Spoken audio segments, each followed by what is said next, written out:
കാലിൽ ചെറിയൊരു പണി കിട്ടിയിട്ടുണ്ടായിരുന്നു. അപ്പോൾ പിന്നെ അതിൻ്റെ ഭാഗമായിട്ട് ഹോസ്പിറ്റലിലേക്ക് പോകുന്നൊരു വ്ളോഗാകട്ടോ ഇന്ന്. 2 ദിവസം മുമ്പ് കാലൊന്ന് ഇടിച്ചിട്ടുണ്ടായിരുന്നു.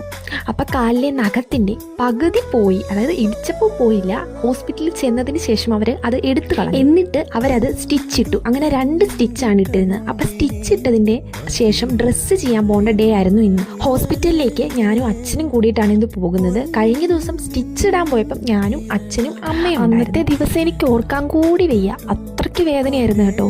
ഭയങ്കര കരച്ചിലുമായിരുന്നു. ഞാൻ ഹോസ്പിറ്റലിൽ ചെന്നതിന് ശേഷം സ്റ്റിച്ചിടുമ്പോഴും ഞാൻ ഭയങ്കര കരച്ചിലായിരുന്നു. അന്നത്തെ എൻ്റെ കരച്ചിൽ കണ്ടിട്ട് ഡോക്ടർമാരൊക്കെ കളിയാക്കി കേട്ടോ. അമ്മേനെയും അച്ഛനെയൊക്കെ കുറേ കളിയാക്കി.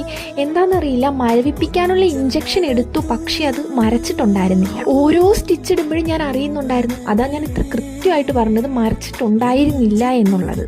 ഇന്ന് ഡ്രസ്സ് ചെയ്യാൻ പോകുമ്പോഴും എനിക്ക് നല്ല പേടിയായിരുന്നു, പക്ഷെ അത് കരിഞ്ഞു തുടങ്ങിയിട്ടുണ്ടായിരുന്നു. ഇന്ന് എനിക്ക് പെയിനൊന്നും എടുത്തില്ല. കാലിടിച്ചു, സ്റ്റിച്ചിട്ടു എന്നൊക്കെ പറയുമ്പോൾ എല്ലാവരും എന്നോട് ചോദിക്കുന്നത് എന്നാ ഇടിയെ ഇടിച്ചതെന്നാണ്.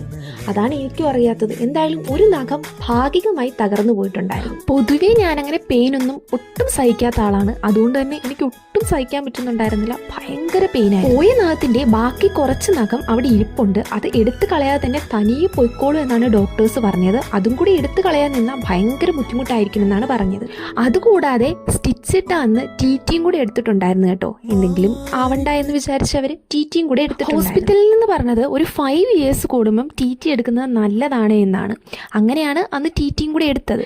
ഇനിയിപ്പോൾ കുഴപ്പമില്ല, കരിഞ്ഞൊക്കെ വരുന്നുണ്ട്. ഇനി ഇടയ്ക്ക് ഇതുപോലെ ഡ്രസ്സ് ചെയ്യാൻ പോയാൽ മതി. 14 days കഴിയുമ്പം സ്റ്റിച്ച് എടുക്കാമെന്നാണ് പറഞ്ഞിരിക്കുന്നത്. ഇന്നത്തെ പരിപാടിയെല്ലാം കഴിഞ്ഞ് അപ്പോൾ വീട്ടിലേക്ക് എത്താറായിട്ടുണ്ട്. തന്നെ വീട്ടിലേക്ക്. ഞങ്ങളുടെ ഈ പ്രദേശത്തുള്ളവരുടെ മെയിൻ ലാൻഡ്മാർക്കാണ് ഇപ്പം നിങ്ങൾ കാണാൻ പോകുന്ന ഈ ഒരു അമ്പലം എന്ന് പറയുന്നത്. അപ്പം ഇന്നത്തെ വ്ലോഗ് ഇത്രേ ഉള്ളൂ. എല്ലാവർക്കും എൻ്റെ വീഡിയോ ഇഷ്ടപ്പെടുവാണെങ്കിൽ ഉറപ്പായും സബ്സ്ക്രൈബ് ചെയ്യണേ.